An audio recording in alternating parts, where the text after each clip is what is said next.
Good evening, excuse me. Good evening, everybody. I now call the East Lyme Zoning Commission regular meeting to January 20th, 2022 to order at 7:30 p.m. Rise for the pledge, please. Pledge allegiance to the flag of the United States of America and to the republic for which it stands, one nation, under God, indivisible, with liberty and justice for all. Terrence is here. Mr. Dwyer. Here. Terry Granitek. Debbie Jett. Here. Mr. Peck. Here. Ann Thurlow. Here. Jay Ginsberg. Here. Denise Markovitz. Here. And a welcome to Dave Schmidt. Here. How are you?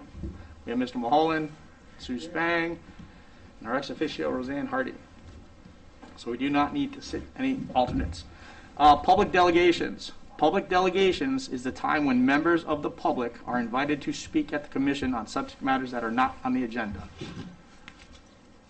Please, come right up to the microphone, state your name and address, please.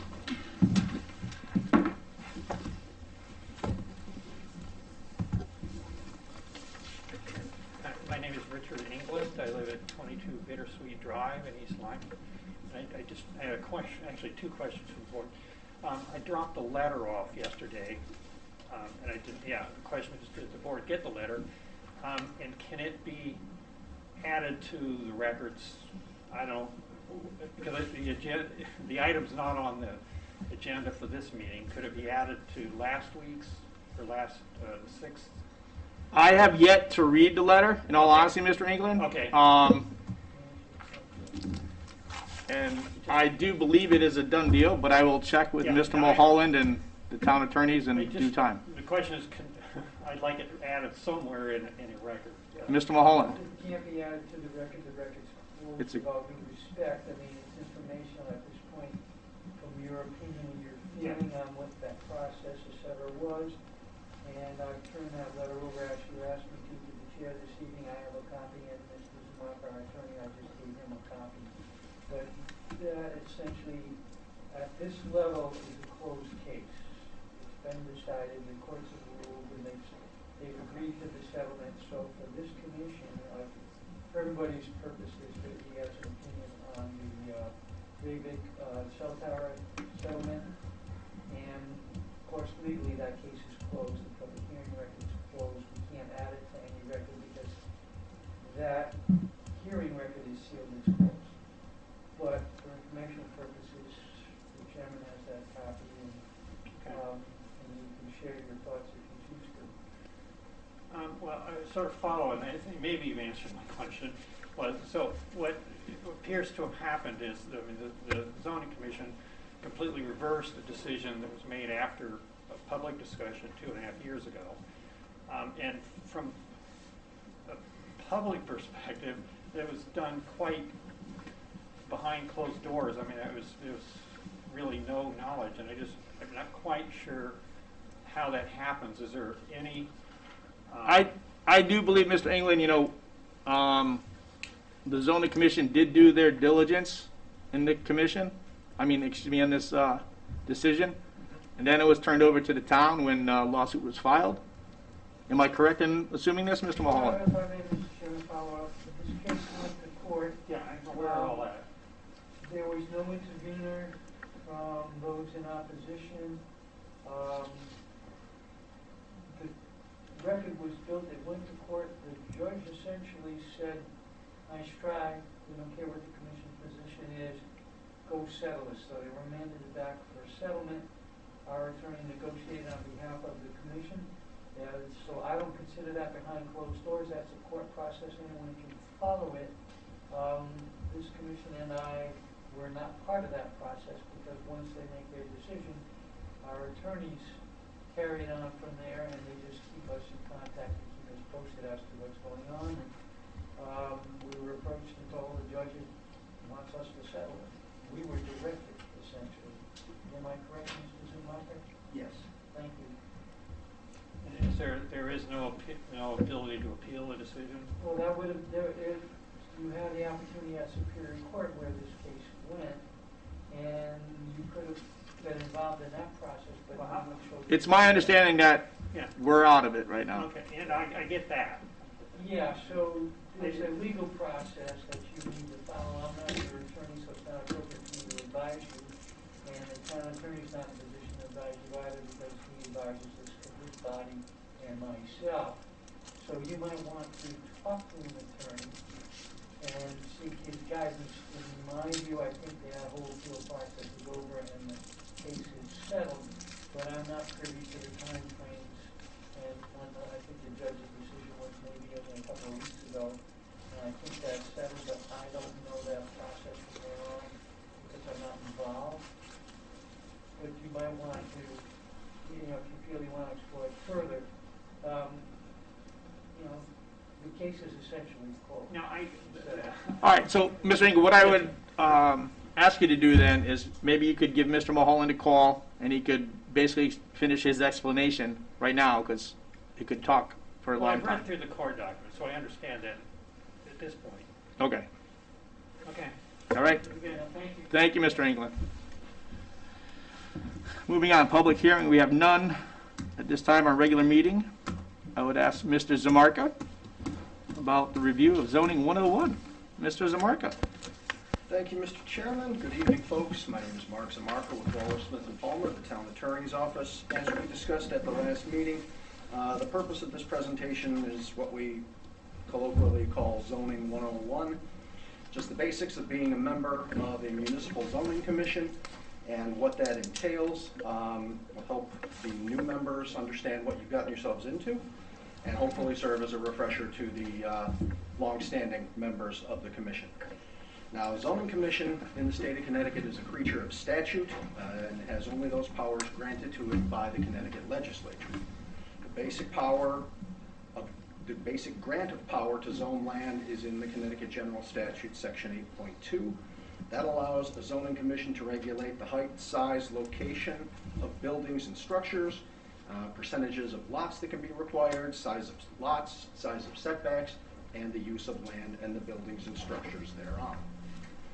As a zoning commission, you basically have three main functions: to enact and amend zoning regulations, to rule upon changes of zoning of property within the town limits, and to act upon applications for special permits, site plans, and other type of zoning-related permits. The zoning commission can initiate amendments to regulations or zone changes on their own, but as a practical matter, most of the activity you will see will come from applications made to the East Lyme Land Use Department. As you know, the board consists of 6 members with 3 alternates, and an alternate is seated only if a regular member is not in attendance. There are 2 officers to the zoning commission: the chair, whose main function is to run the meetings and the public hearings, and the secretary, who assists in those functions. Now, rather than go through piecemeal everything that's involved with a site plan application or a special permit application, generally what we do with these things is just do an overview of the application process, because that is mostly what you're going to be dealing with on a substantive matter. A submission of an application begins a statutory time clock for this agency and the Land Use Department to process the application. That's set forth in Connecticut General Statute, Section 8-7D. The date of submission is generally regarded as the next regularly scheduled meeting of this commission. From that date of submission, the time clock starts running. From the date of submission, you have 65 days within which to begin the public hearing. Once the public hearing is opened, it has to be concluded within 35 days. And after the close of the hearing, you have 65 days within which to render your decision. Now, extensions can be granted, but there's a couple of things. Only the applicant can grant an extension. This commission or anyone else cannot do so. It is the applicant's sole provision. I'm not saying that right. It's the applicant's sole decision as to whether or not to grant an application or an extension. Pardon me. As a general course, if there are matters that need further investigation, a lot of times during the hearing process, as the standing members know, there is information presented that has to be responded to, and in general, applicants are pretty good about granting extensions, but they are the only ones who can. Applications can be granted, or pardon me, extensions can be granted at any stage of the application process, but no more than a total of 65 total days of extension can be granted. Once the meeting is open, correct? Once the no, this is at any point in the process. So to open the public hearing, an extension can be granted at that stage. An extension of the 35 days to conclude the public hearing can be granted, or if there is a need to extend the time within which to render the decision. So at any of those stages, an extension can be granted for any amount of time, provided that those extensions don't total more than 65 days. So it could be 10 days, it could be the full Correct. 35 days. Correct. Up to. Correct. As a general rule, that happens at the public hearing stage, because the applicant will get up and we'll talk about that. Evidence and testimony will be presented that one side or another will want to respond to, and that will initiate the extension.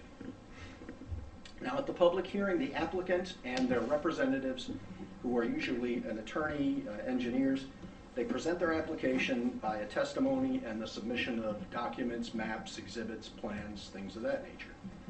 Traditionally, the applicant goes first. We have always done that in East Lyme because it is their application. Members of the public and anyone opposed to the application are also allowed to address the commission and submit evidence. And the general order goes applicant, members of the public for or against, and then the applicant again. Depending on how the course of the public hearing goes, but that's the general batting order. And the zoning commission can question the applicants or their representatives, as well as opponents or members of the public. These hearings are not governed by the rules of evidence, so it's very lenient on what evidence is allowed into the record. And frankly, in the 12 years I've been representing this commission, I don't remember us ever saying we weren't going to allow evidence into the record. It's better, frankly, to take all the evidence in and consider it, and we'll discuss that because your decisions are subject to appeal. The main purpose of the public hearing is to allow the applicant to present their project in the way that they see fit and allow input from members of the public, either for or against, or sometimes people come out as neutral. It's also to allow this board to gather facts and evidence and to create a record. The overriding concept in a public hearing, and the one we try to adhere to as much as we possibly can, is procedural due process, which boiled down basically means fundamental fairness in the public hearing process, so that everybody is allowed a chance to speak and the applicant is allowed to put on their presentation as they see fit.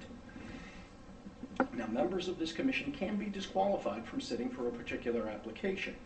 Again, we said fairness is critical to this process, and it's very important that the public has confidence in this agency's process and its decisions.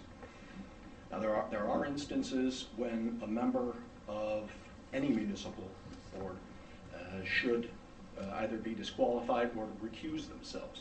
The two main ones are what are known as predetermination or bias, which means for some reason someone is so closed-minded as to a particular issue in front of them that there is no way that they can be fair and unbiased in their judgment of it. This really doesn't happen very often, and frankly, it's hard to get people to own up to the fact that they may feel this way. The other and more common reason for disqualification or recusal is a conflict of interest, either personal or financial. For example, members of this commission may have a financial or personal stake in a site plan or special permit application that appears before you. In that case, it is really, really important, and it is always the best course to do what we call avoid the appearance of impropriety. If it doesn't smell right, it's better to recuse yourself than to have the decision called into question. We'll talk about that, how that works as well. Another thing that's come up fairly recently, not with this commission, but with some others in town, is that if a member has a particular expertise, education, experience, what have you, regarding an application or matter that's before you, that has to be disclosed during the public hearing so that the applicant is aware of this and that they can take whatever action they see fit. as an example, you have a nuclear physicist sitting on the board when there is an application for a nuclear reactor to go on Main Street. Obviously not going to happen, but the point being, someone on there has specialized knowledge, the applicant, and frankly, the public needs to know about it. Now, once... Excuse me, in that Sure. example, could they continue to sit once they disclose that? Yes, yes.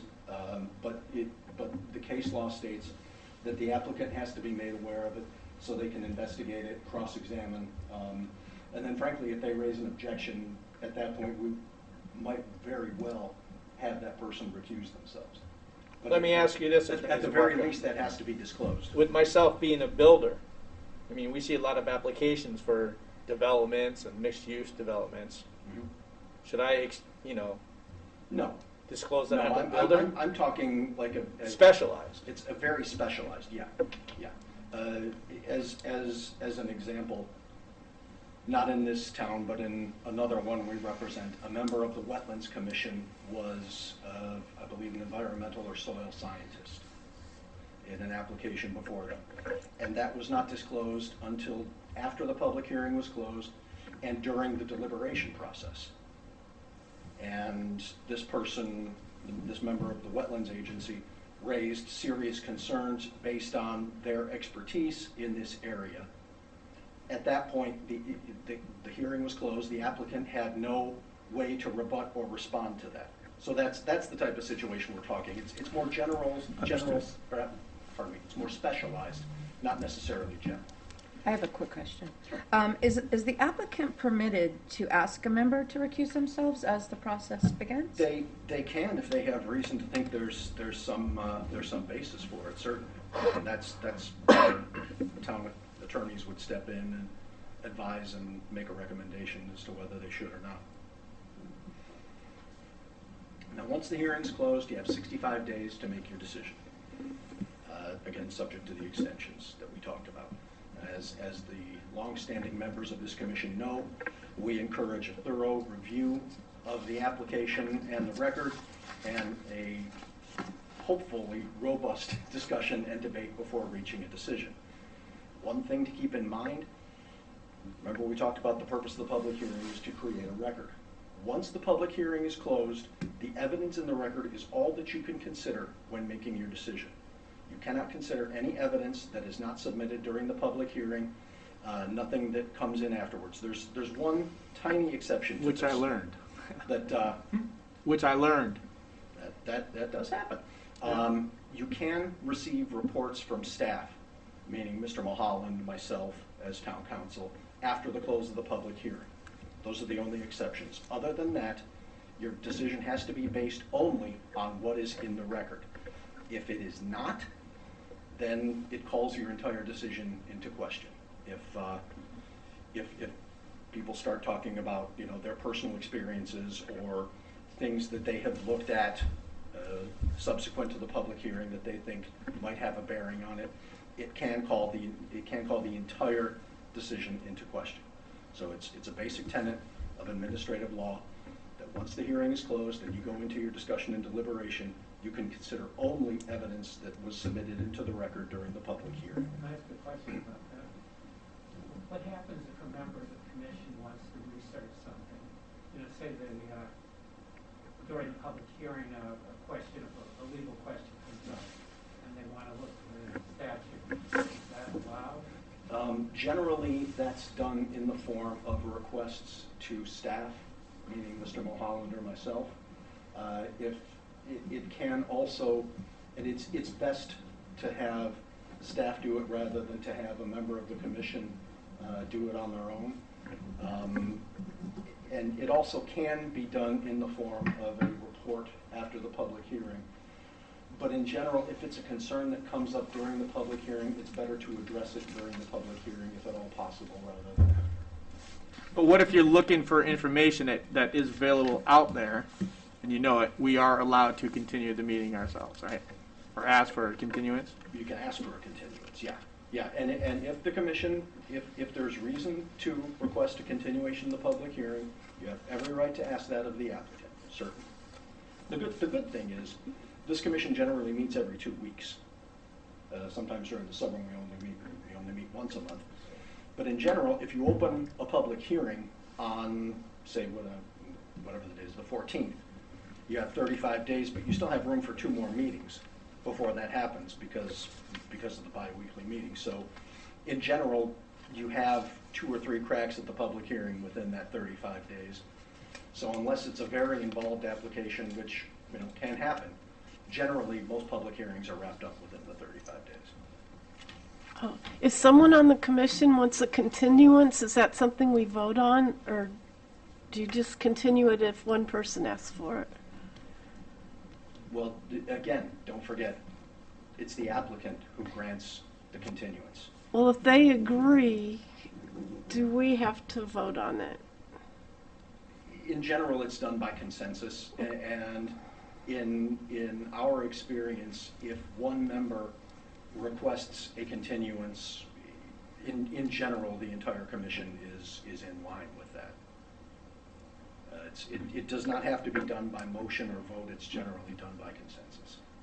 Excuse me, Mark, point of clarification, extension versus continuance, because often we'll continue a public hearing because the commission wants to True. continue it, Good point. as opposed to an extension granted by the applicant of the time frame. There is a difference. There is, and that's If you would elaborate on that. that's a good distinction. So, remember when I said you meet every 2 weeks? So when a public hearing is open, you generally have at least 2, sometimes 3 cracks at the public hearing.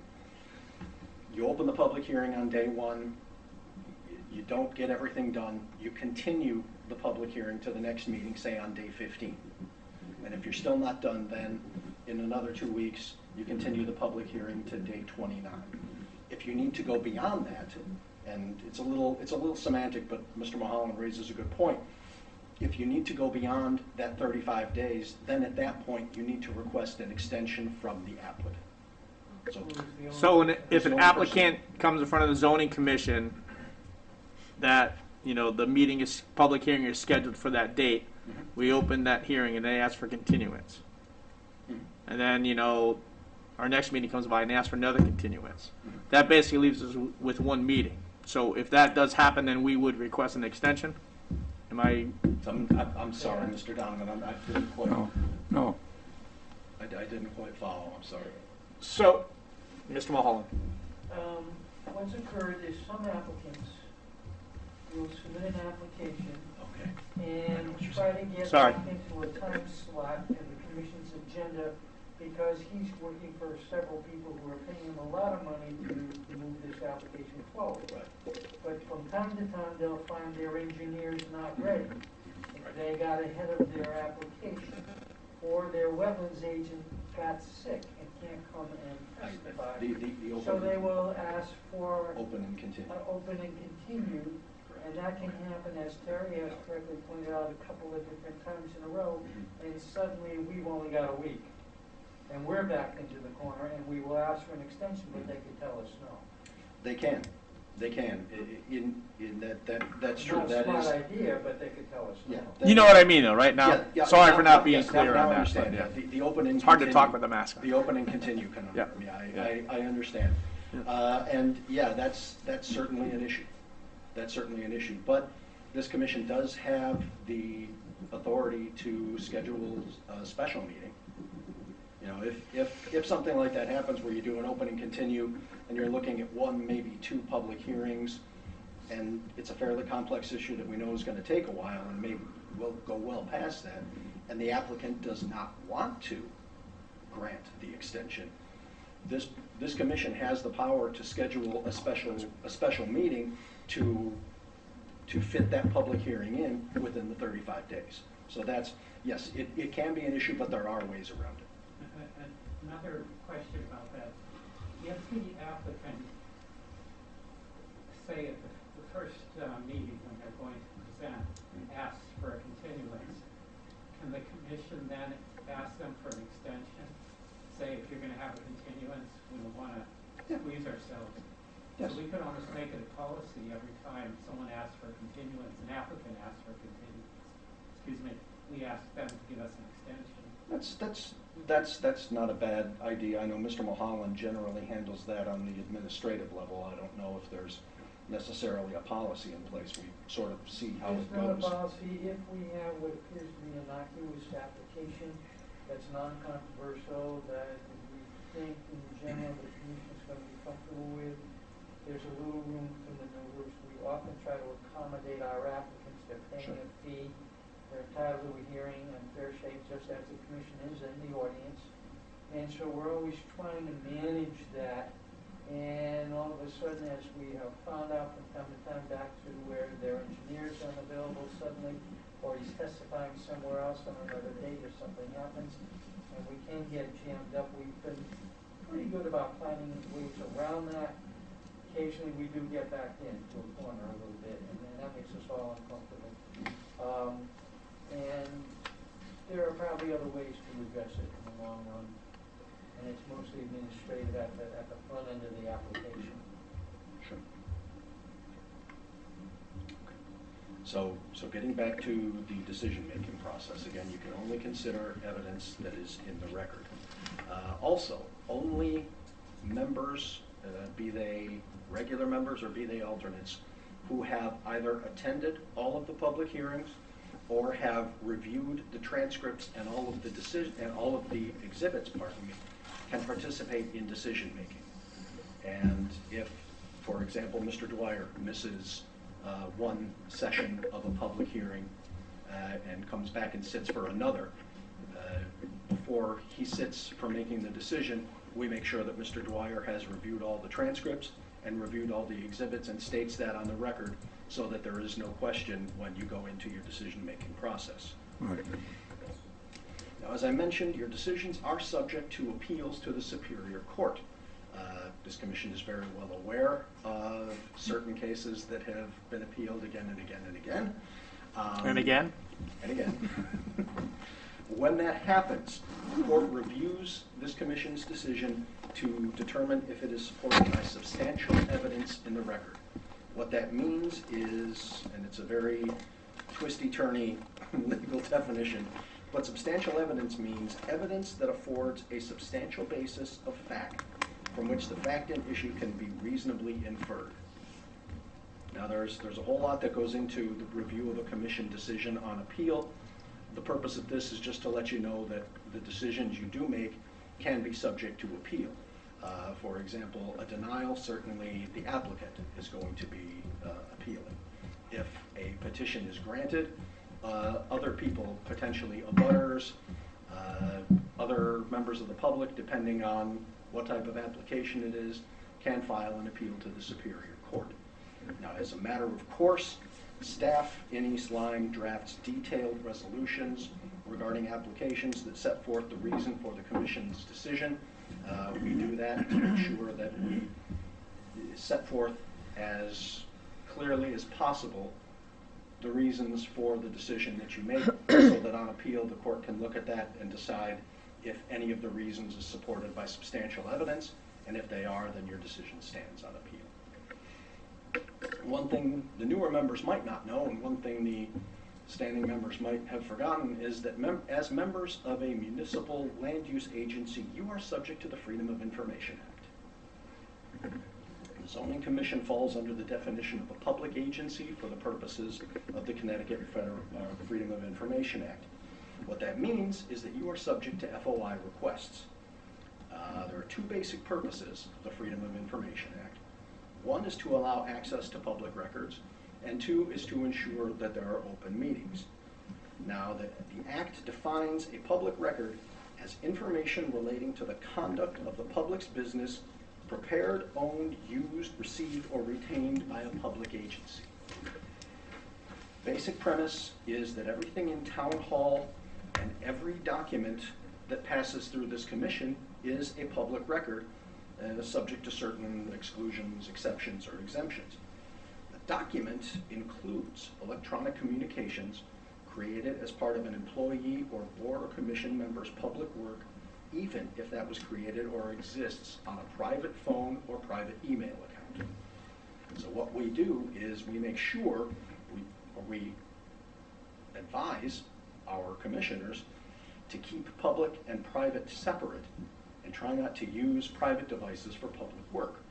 What that means is avoiding group texts or emails that have anything to do with any substantive matters before the commission. Generally, we try to use those only for scheduling or ministerial matters. Now, as we found out at the last meeting, there are certain matters that can be discussed outside of a public meeting and without members of the public present. That's termed executive session.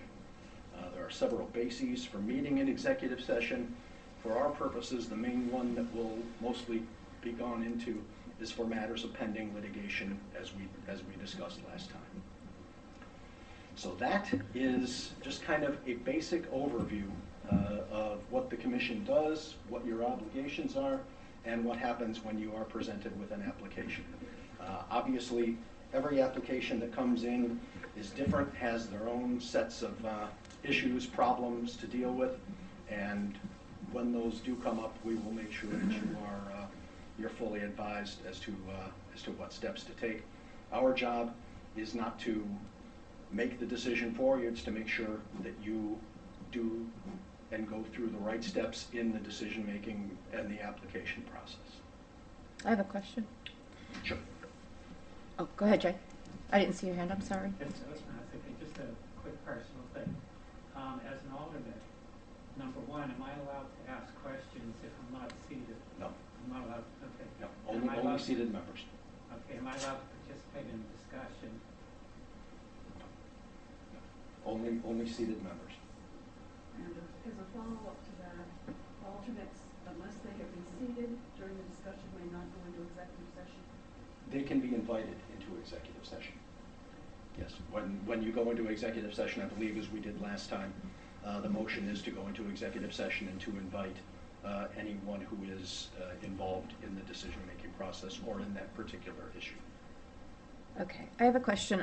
In regards to email, if they are subpoenaed, would it be like, okay, so for instance, I have like emails that I have for somewhere else. So I have one email, and sometimes if documents are coming to me in the email, if the emails are, if they ever are subpoenaed, would it be in our best interest to get a different email that's just for zoning stuff? Well, so that way they can't get all of my email stuff, because I have some. No, you can't do that. If an email account, whether it's something that's dedicated to the zoning commission or a private Gmail type account, if it involves substantive business of the commission, it is subject to freedom of information. Right, but if, like, so I have, just to give you, for instance, I have DebbiePinegrove@gmail.com, and that's what I use for communications for this commission. So if I go home tonight and and I change my email for zoning, and then everything is only funneled through that new email, then that's the only thing they can subpoena, right? They can't subpoena all three of my accounts. Can they? Any communication account that is used Any for and all of my email. substantive commission business is subject to FOI. But if I use a new email account that's just for the substance for zoning commission, is Well, it just that one? Unless there is any substantive commission business on any other email account. What we 'Cause I've just got what we try on, to so- advise is don't conduct substantive commission business via Right, I email wouldn't. or via text. Right. On any kind of social media, on any kind of communications Correct. whatsoever. Right. Correct, thank you. So Yes. they can subpoena your home computer and take it in and go through it, or do they? Well, it's, okay, freedom of information is How not does that work? a subpoena.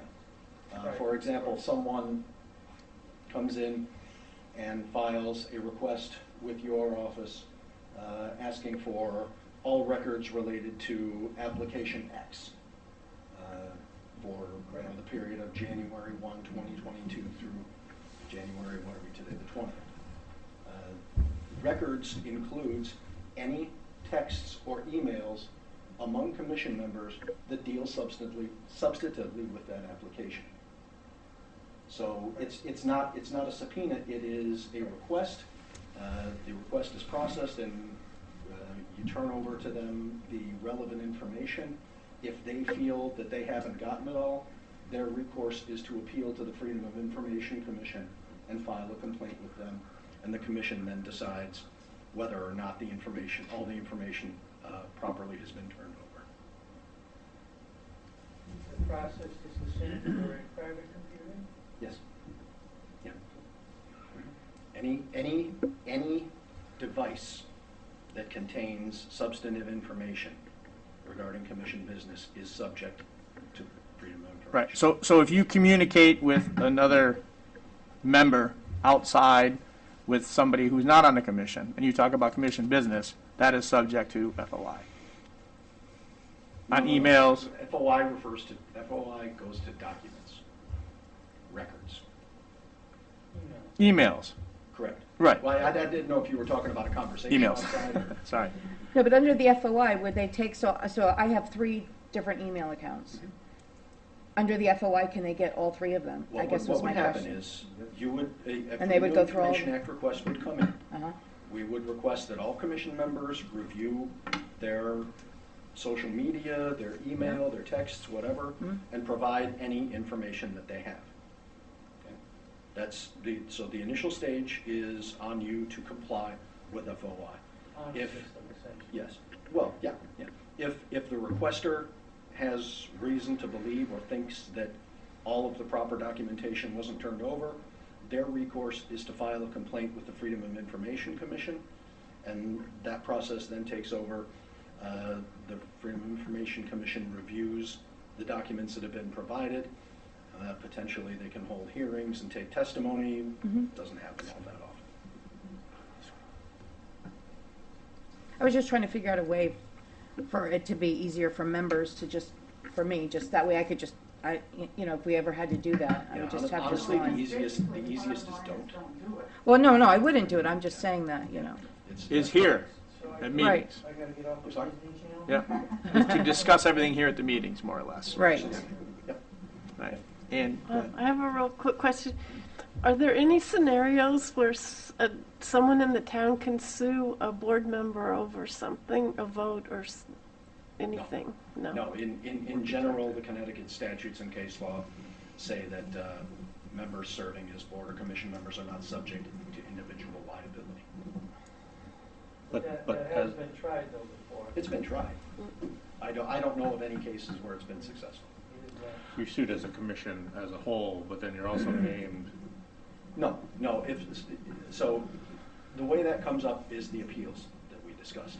So, person X comes in, says, I want to put a nuclear reactor on Main Street. You say, no, we're going to deny that application. Their recourse then is to take that denial to the Superior Court.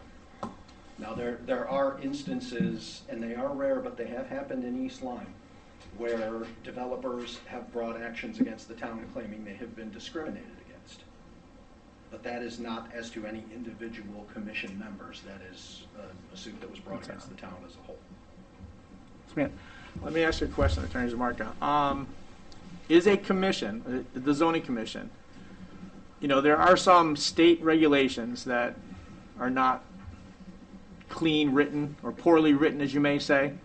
I'm basically talking about the 830G. Is the commission capable of coming up with their own adaptation of that? Not at all. So we cannot basically. No, that's if the Connecticut legislature enacted it, the Connecticut legislature amends it. And stands by it. Yeah. Bummer. Okay. Thank you. Just asking. Mr. Peck.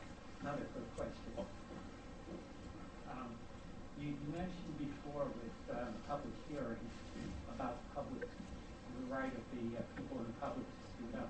Does the commission have the right to limit the amount of time any speaker can have? Yes. Yes. Unless it's a very large application like the one we had at Camp Niantic back in 2015, where people are lined up around the block to speak. In general, we try not to do that, but it is within the commission's purview to limit the time that people speak. Jay, you were at the FOI informational hearing, right? So you did hear Tom, I think his name was, Tom Hammock. say that we are allowed to limit the speakers if we want to have speakers at all. It is up to the commissions, whoever they may be, and you can set a time limit for each comment. Yeah. Well, at a public hearing, you have to allow. If you have 150 people, you'd be there at 5 in the morning. Correct. Yes. You just couldn't get any work done. Yes. Right. Following up on Terry's comment about the affordable housing, nothing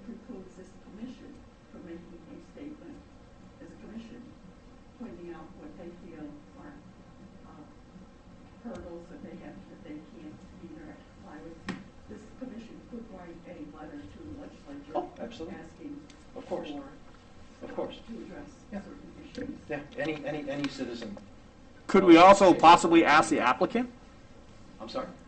Could we possibly also ask the applicant if they would increase the amount? Increase the amount. You know, I'm talking about 830G. In other words, you know how they're down to 30%, 1/3 of their application of their development has That's, to. yeah, the 30% is the required minimum, yeah. Right. Could we ask them if they would consider more? You mean a lower percentage or a higher? Higher. percentage? Sure. Just wondering. Because they use If I they use it remember to their correctly- advantage, so that's why I'm just Yeah, curious. no, I believe 8-30G sets the 30% as the minimum requirement. Yeah. And that's all they do. Okay. Thank Thank you. you, had a question. Yeah, we all need to understand exactly, we're out in the public, we get phone calls, we see somebody in the street, somebody asks us about, or tries to push us a little bit in regards to something that's on the agenda. Just your comment. Do's and don'ts. My comment is I would advise them if they have an issue about a pending application to show up and air their views at the public hearing. That's exactly what I would tell them. If there's an ongoing conversation, does that run the risk of tainting a member of the board where it raises the issue of conflict in the long run? Yeah, no, I understand, and that's, Yeah, granted, it's a slippery slope, but by the same token, this is a small town. right. People run into each other at Stop and Shop, conversations are had at the Black Sheep or wherever. In general, I would advise against staying away from anything substantive about anything that's pending in front of the commission. If you feel the conversation's gone too far or is too pushy or you feel something's not okay about it, should you bring it? Can you put that incident on record during a hearing?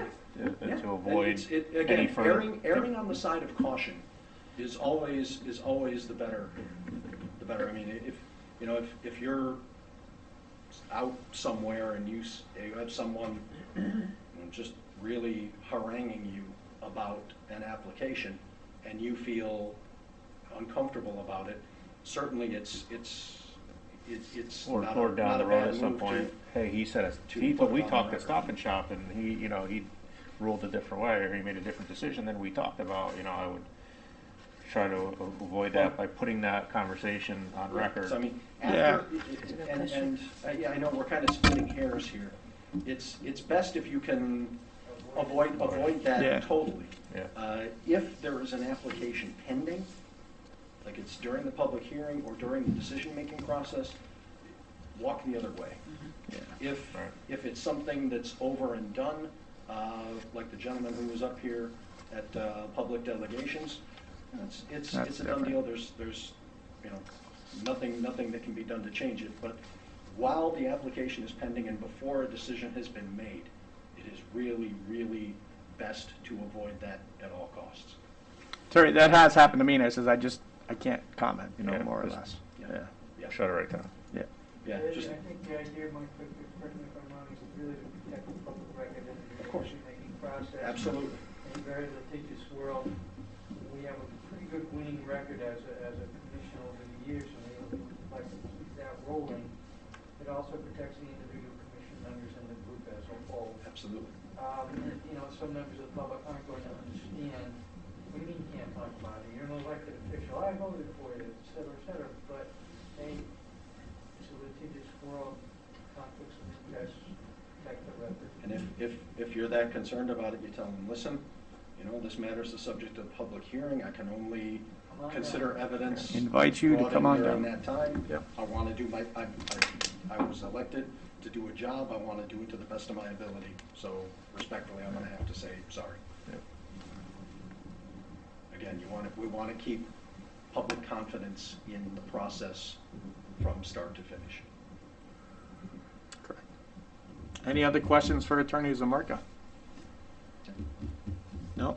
Thank you very much. Thank you, Mr. Zamarka. Thank you. At this time, I'd like to ask Mr. Mulholland to stand up. I know the new members probably do not know this, but we are also the Aquifer Commission. And I actually, Yeah, very briefly, I've met with, I think, everybody, all the new members, and so I've gone over Aquifer, I've gone over the commission stuff, et cetera, et cetera. But I wanted to touch on Aquifer. You are also known as the Aquifer Protection Board, so the new members, you're that as well. It's a separate board, even though it's this commission's group. I'm still your staff for that. Aquifer Protection is a state mandated program. It originally started out as a very good program, in my opinion. There was a statewide lobby of business people that felt it was too restrictive, and it was essentially gutted. The state still went forward with the program, and essentially it ends up as a wellhead protection for our wells. We have some mapping that we'll get familiar with again, and I'll bring you all up to speed on that in the near future. We have a set of regulations, and most of it's mandated by the state, and really it's a business registration. We're looking, there's some prohibited uses, obviously, new gas stations and aquifers aren't allowed, or things with chemicals that could be damaging should they leak. Existing businesses, some have been grandfathered by the statute, and if they have chemicals, there's a certain way that they have to contain them, and they can't have over XYZ. Should they do that, then it becomes state jurisdiction. We have about 16 businesses. In the very near future, we're going to be looking at renewing some of those registrations, and we have to do it here as a board. So we'll be meeting in the near future. Jen is putting a list together, and we're doing a mailing and getting everybody up to speed, and we'll schedule those hearings.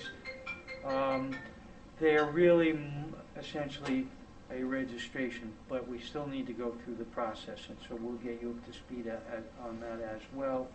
In addition, while I have your attention, we're going to be doing patio permit renewals. Restaurants who serve alcohol have to get an annual renewal from this commission for all their patios. That comes up in the spring.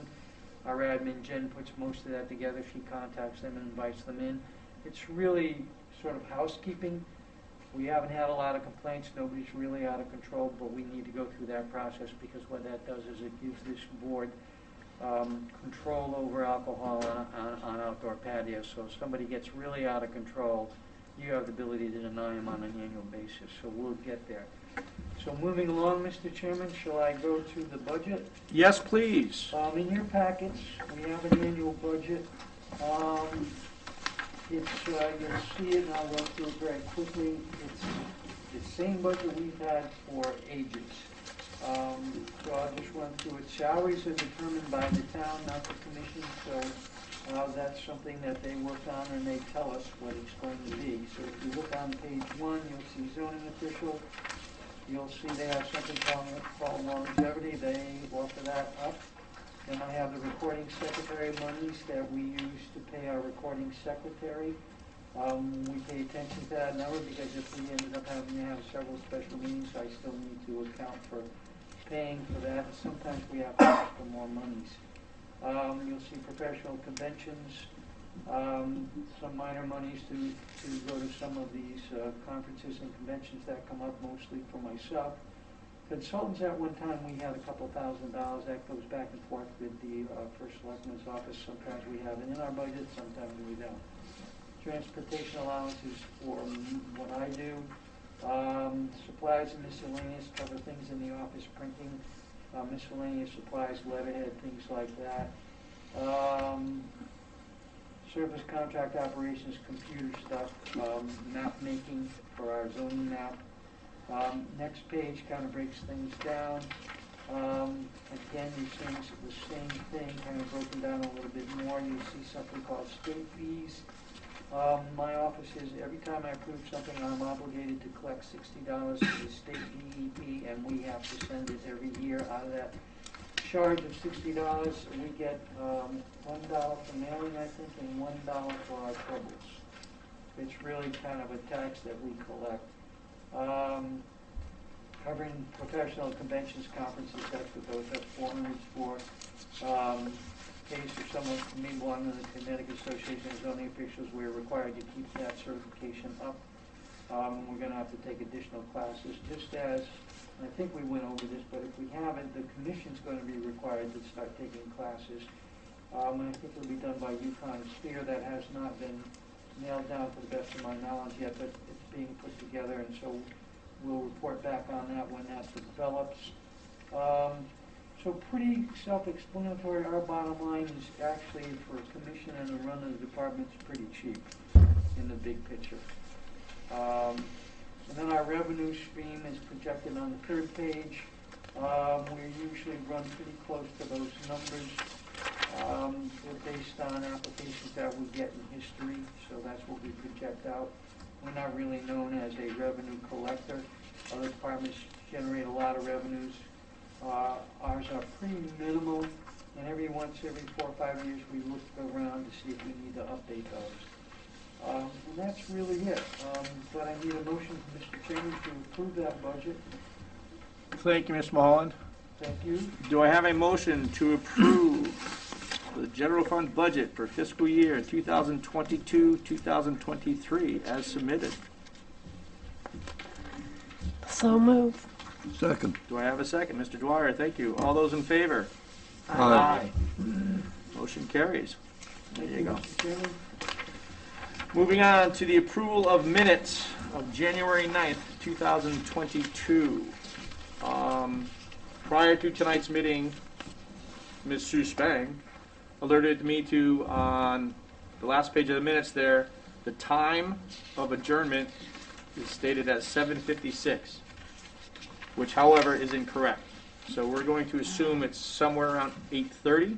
So I would assume 8:30. So would I have anybody notice any other errors? Yeah, just at the top, on members present, my last name is spelled incorrectly. It's 2 T's. Thank you, Debbie Jo. So do I have a motion to approve meeting minutes of January 6th as amended? So approved. Second. Thank you, Debbie. Thank you, Bill. All those in favor? Aye. Motion carried. Minutes approved. Thank you, thank you, thank you. Old business, none. New business, request of Town of East Lyme, East Lyme Public Library for a special permit under East Lyme zoning regulations, section 20.1.2F, 25.5, 24, 24.7, 26.6E3 for historical museum, small group meeting room, and office at property identified in the application as 171 Boston Post Road, East Lyme Assessor's Map 31.1, Lot 31. Mr. Mulholland, you'll schedule that, please. Thank you. Already done. And second, request of AMG Pub 2 LLC for a text amendment to the East Lyme zoning regulations, sections 20.26, to amend the distance between drive-through facilities within a CA district. Mr. Mulholland, would you schedule that, please? Yes, I will. Thank you, Mr. Chairman. Any business on the floor, if any by the majority of the commission? Seeing none, moving on. Zoning official. We're busy, very briefly, we're busy. We've got some things coming up, and we just had 2 applications to do. We're gonna schedule a new business. We'll hear them on different nights so that we won't be overwhelmed with a couple applications on the night, giving you a chance to acclimate and the existing members. Other than that, that's about it. We're starting to see the spring push, phones starting to win. And usually does about the spring. Thank you, Mr. Mulholland. Question? Go ahead, Mr. Peck. How are we doing with the ordinance regarding substantial improvement? That's kind of stalled. It has to go to the Board of Selectmen. I've drafted a cover letter. I think it's on my desk. We've suddenly gotten really busy.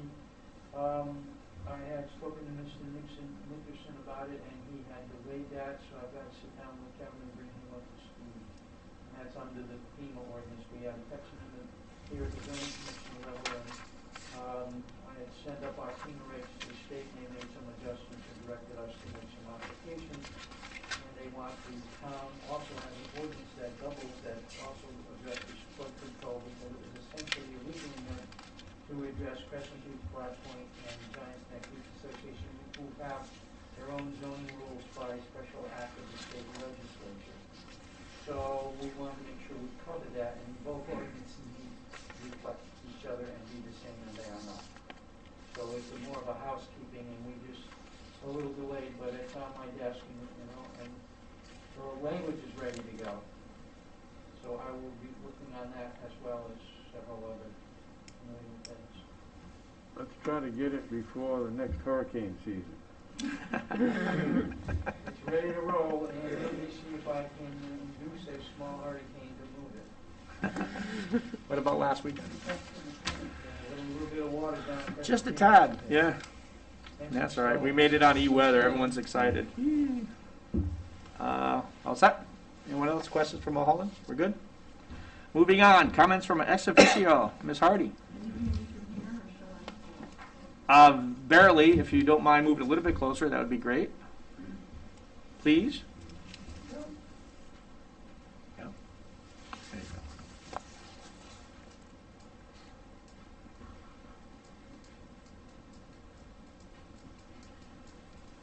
go. Well, I don't know these days if it's possible to have any conversation that doesn't deal with COVID-19. So let me not be remiss and start with that. The town was supposed to get 20,000 kits, or supposed to get 3,000 to 4,000 kits, test kits for home use. We got 2,000 for a population of 20,000. They're very hard to come by. 2,000 sounds like a lot, but Not really. in reality, it isn't. We've had 2 sessions scheduled to deliver those, and the first one was canceled because we didn't have the kids. They didn't come. The second one we canceled because of weather. So either probably next weekend, we will set up a distribution site for most likely the public library. There's a good parking lot there where you can have a flow of traffic. But in the meantime, any resident who has a health concern, a health issue, may come to the First Selectman's office and or call the First Selectman's office, and provision would be made for that in the meantime. We have enough kits for, shall we say, seriously at-need constituents with serious overriding health issues. We have no timeline for when we might get additional kits.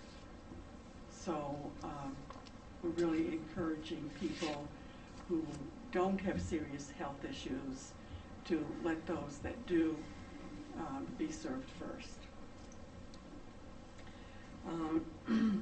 So a report from the Natural Resources Commission, and for those new members, originally we had a Conservation Commission, and that was split into 2 parts because their load was so heavy at that time. We were having a lot of division, a lot of development in town. So it was segmented into the Natural Resources Commission, which is an advisory commission, and the Inland Wetlands Commission. So the Natural Resources Commission, you may have, I think all members got a copy of the water report that they put together, and that should be available for new members to look at. It's pretty extensive. And I talked with Mr. Mulholland today, and there probably are several areas of overlap with zoning, aquifer protection, and the Natural Resources Commission. So I think that probably the best path for us to take, Mr. Dan North, who's with the Water Department, addressed the commission, the Resources Commission, at their last meeting to fill them in on what they are doing for mitigation to prevent salt from getting into, particularly wintertime, this salt mixture that's put down for the roads. They have some suggestions about newer methods that we might be able to use relatively inexpensively to put up barriers, natural barriers, to prevent some of that road salt in particular from getting into our waterways. So after speaking with Mr. Mulholland today, I think that our best path would be to have Mr. North and a couple of members of the Natural Resources Commission meet with Mr. Mulholland and see where we can go from there. And for people who sort of have lost focus of the Aquifer Protection Commission because it's been some time since you've met, generally the meetings took place right after a regular zoning meeting. But as Mr. Mulholland mentioned, the Aquifer Protection Agency is what we might have hoped it would be, and that is that its jurisdiction is pretty much designated by the state. And we wanted a larger area to begin with, but that was not what the state finally granted. There is an appeal process, which I had forgotten about, and after we do some more work, we might want to consider going for an appeal to expand it. But those are just some things to keep in mind. So I will meet with Mr. Mulholland and we'll set up a schedule for a little meeting and then decide how to approach this with the commission. And of course, that means the aquifer protection. Although I think we both agree there's some overlap with zoning as well. So, secondly, I'm sure that you saw the nice article in the newspaper about finally getting into the police station. And today's newscast, I don't know whether it was Channel 3 or Channel 8, did a very nice feature on it with a partial tour of the facility. So the move has begun, and hopefully it'll be fully operational February 1st. But as you can imagine, we're not, there's no extra movers hired or anything to help with this, and it's being moved in piecemeal, and it's pretty laborious, including getting all those records from Waterford. And I think one of the side effects of this that's very positive is we were paying Waterford over $70,000 a year, which is ridiculous, to store our records, which by state law are supposed to be stored in the town, not in a neighboring town. So we pay for storage of records as well as for use of their cells for people that needed to be kept overnight or 2 or 3 days, depending on the condition. So I think that that's a plus. So that 70 includes both? It's 70. It's a little bit more than 70. It includes both the cell and the storage. Okay. Wasn't it like a 5-year agreement or something like that? Right. Yes. Which we did get an extension on because we thought we'd be ready earlier. But we did get they were willing to give us a slight extension. But they're happy to see us go because they're pressed for room. Yeah, understandably so. So, Yeah. So I would say mid-February, there'll be an opportunity for the public to have a partial tour. Obviously not into the secure areas. Is there going to be an official ribbon cutting or Yes. Don't ask me when. with Mr. Siri? I assume. Okay. Well, I don't know if. I would assume there would be, but that really hasn't been discussed. I think it's why sometimes not to plan a date. Understood. Yeah. Until you're sure you can meet that date. Yeah. So another positive news related to this is that now, thanks to the efforts of the Public Library and the Historical Society, was mentioned earlier, that's going to be coming to you for a request, but I'm personally delighted with this. That's a great idea. The building has the appearance of what you would expect for a museum, a historical place, and I applaud the commission, the Historical Commission, and particularly the efforts of my good friend Mr. Peck in trying to do the paperwork to secure this and make this happen. Hopefully this will solve another problem, which is freeing up some space for the library, which that building has no capability of being expanded upon, so this will free up a room for them as well as some storage space And again, unfortunately, it's sort of like this building. It was great when it started, but it's really not what it should be for a community of our size now. And we have employees working downstairs in essentially what was supposed to be the basement. So I think people are going to have to realize that many of our buildings are aging, and we are going to need to put some money into them. Now, so they will have use of most of the old emergency building. Some of it they will not have use of because, unbeknownst to me, the fiber optics in that area serve not only our town but the entire region. So that space probably will not be available, period. But still, it's a great start and long overdue. Let me see, the Harney property. I'm referring to it as the Harney property as opposed to Hathaway Farms, because there is no farm there and it's no longer owned by the Hathaways, it's owned by Mr. Harney.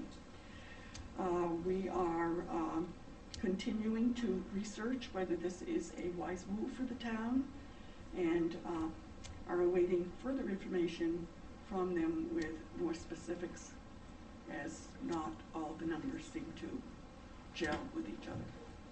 Leave it at that. I know at the last meeting you talked about going to the new system of recording the meetings. What are we calling it? Zoom, half and half, Zoom, in person. A hybrid, you mean? The hybrid. And Well, what I brought up was basically advertising, airing it on local TV. mhm. So are you thinking that you would want to do the hybrid system? It's possible. I mean, I think it's better communication for the public.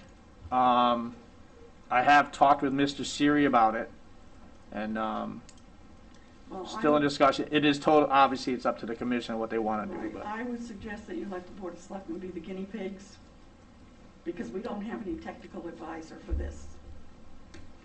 Gotcha. So I would suggest that you hold off on any plans for that and going live. But you televise on local TV, right? We do, Right. which is not always successful. Right. We frequently, it's frustrating. It is. I know Mr. Siri's looking into having some of that resolved with outside Right. help, per se. So my suggestion is let us be the guinea pigs and take the fall for whatever happens. I think that's all that I have. I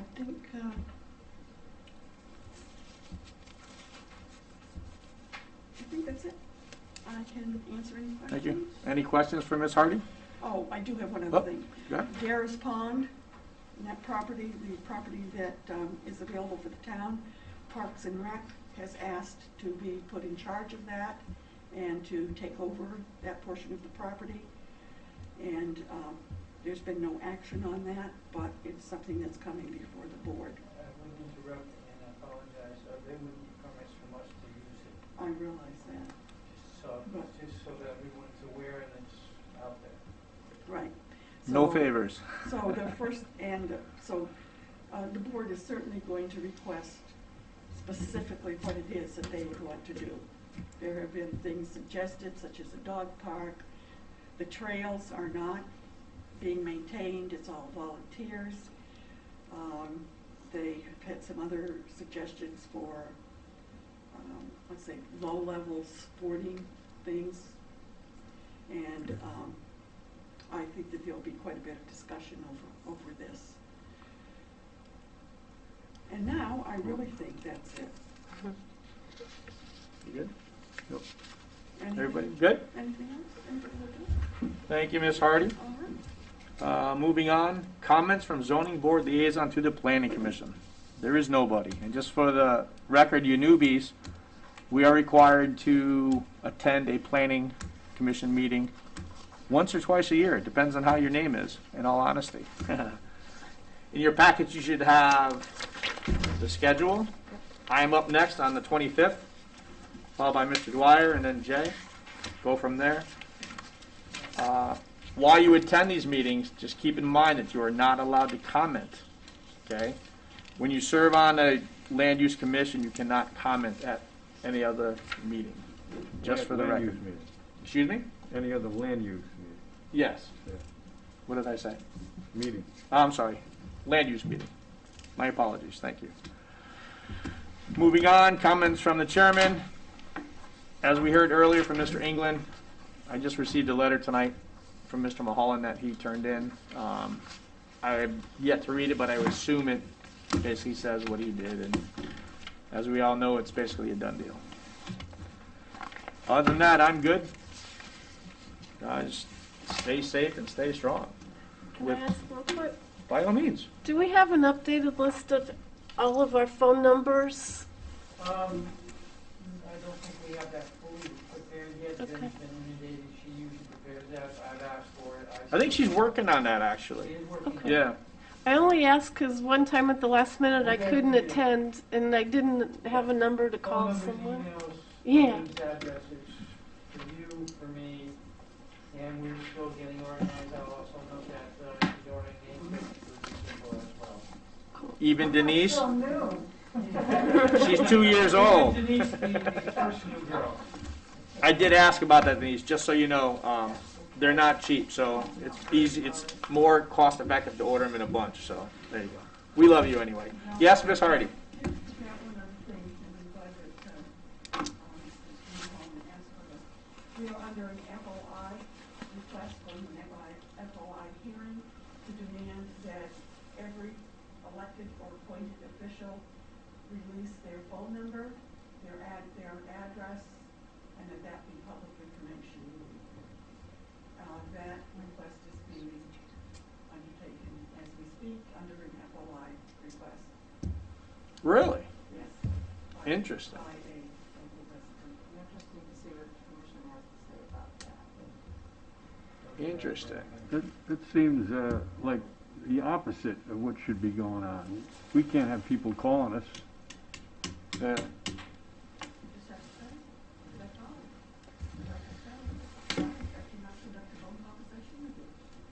Yeah, just like we talked about before, running into somebody. They'll pass out the phone numbers and say, we can't talk to you. Yeah, when they call you, then you block them. Or her, whichever. Hopefully not. Thank you, Miss Hardy. What happens, I think, I don't think in any sense inside you'll feel like. Right. Yeah. Thank you, Ms. Hardy. With that, moving on, I will take a motion to adjourn. So moved. Debbie Jett, do I have a second? Second. Mr. Peck? All those in favor? Aye. Aye. Meeting adjourned.